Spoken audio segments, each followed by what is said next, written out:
ये जो है हमारा पार्ट 2 वीडियो है। हमारी नींद बीरेन डंगवाल द्वारा रचित ये काव्य खंड का, ये बीरेन डंगवाल कवि, उनका लेखन है हमारी नींद। हम जानेंगे इस वीडियो में इसका प्रश्न उत्तर। तो फर्स्ट क्वेश्चन है, हमारी नींद कविता किस प्रकार के जीवन कर्म का चित्रण करती है? इसका उत्तर होगा, हमारी नींद कविता सुविधाभोगी आराम पसंद जीवन अथवा हमारी बेपरवाहियों के बाहर विपरीत परिस्थितियों से लगातार लड़ते हुए बढ़ते जाने वाले जीवन का चित्रण करती है। दूसरा, कविता के शीर्षक की सार्थकता पर विचार कीजिए। या दूसरा तरीका से आपको पूछ सकता है, हमारी नींद कविता के शीर्षक की सार्थकता पर प्रकाश डाले। 2013, 14 और 15 में पूछा गया। यह शीर्षक विषय वस्तु प्रधान है, शीर्षक छोटा है और आकर्षक भी है। इसका शीर्षक पूर्ण रूप से केंद्र में चक्कर लगाता है, जहाँ शीर्षक सुनकर ही जानने की इच्छा प्रकट हो जाती है। तो सब मिलाकर शीर्षक क्या है? सार्थक है। अगला प्रश्न आपका है, मक्खी के जीवन क्रम का कवि द्वारा उल्लेख किए जाने का क्या आशय है? 13 में पूछा गया। इसका उत्तर होगा, मक्खी के जीवन क्रम का कवि द्वारा उल्लेख किए जाने का आशय है निम्न स्तरीय जीवन की संकीर्णता को दर्शाना। सृष्टि में अनेक जीवन क्रम चलता रहता है, मक्खी का जीवन क्रम केवल सुविधाभोगी एवं परजीवी जीवन का है। कवि गरीब बस्तियों का क्यों उल्लेख करता है? इसका उत्तर होगा, कवि गरीब बस्तियों के उल्लेख के माध्यम से कहना चाहता है कि जहाँ के लोग 2 जून रोटी के लिए काफ़ी मशक्कत करने के बाद भी तरसते हैं, वहाँ पूजा पाठ, देवी जागरण जैसा महोत्सव के बहाने कुछ स्वार्थी लोग अपने लाभ के लिए गरीब लोगों का उपयोग करते हैं। तो ये था आपका अगला प्रश्न। चलिए इससे अगला प्रश्न को समझते हैं। अब देखिए, आपका 5वां प्रश्न है, हमारी नींद शीर्षक कविता में कवि ने किन अत्याचारियों का जिक्र किया है और क्यों?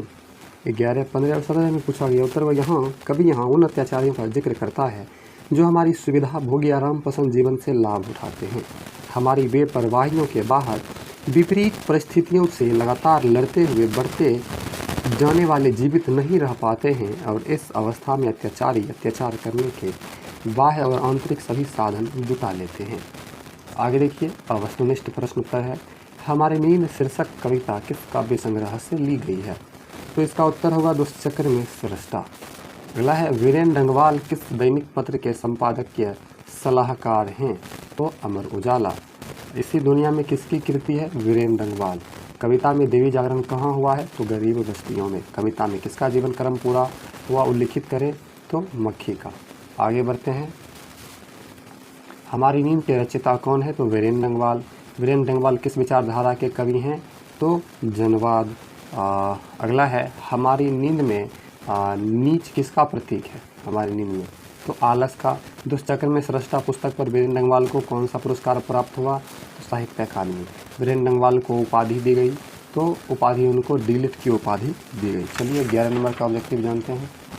आपका अगला ऑब्जेक्टिव है 11 नंबर,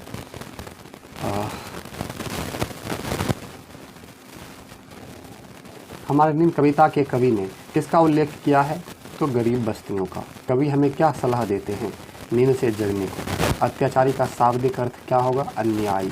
गरीब बस्तियों में क्या हुआ? धमाके से देवी जागरण। वीरेन डंगवाल का काव्य संग्रह है इसी दुनिया में। जब नींद में होते हैं तब किसका जीवन क्रम पूरा होता है? हम जब नींद में होते हैं तब किसका जीवन क्रम पूरा होता है? मक्खी का। आगे ध्यान दीजिएगा, वीरेन डंगवाल की प्रारंभिक शिक्षा कहाँ से हुई? मुजफ्फरनगर, सहारनपुर, कानपुर, इनमें सभी। इन्होंने किस विश्वविद्यालय से MA की डिग्री प्राप्त की? तो इलाहाबाद विश्वविद्यालय। दंगे, आगजनी और बमबारी से किसका चित्रण हुआ है? सामाजिक यथार्थ का। कवि के नए प्रतिमान कौन है? तो श्रीकांत वर्मा। टिहरी गढ़वाल कहाँ अवस्थित है? तो उत्तराखंड में। वीरेन डंगवाल का जन्म कब हुआ? तो 5 अगस्त 1947 को। वीरेन डंगवाल का जन्म कहाँ हुआ था? उत्तराखंड में हुआ था। तो इस प्रकार से हमने आपको ऑब्जेक्टिव और प्रश्न उत्तर भी बताया है। वीडियो अच्छी लगी तो लाइक करके सब्सक्राइब कर लीजिए। Thank you.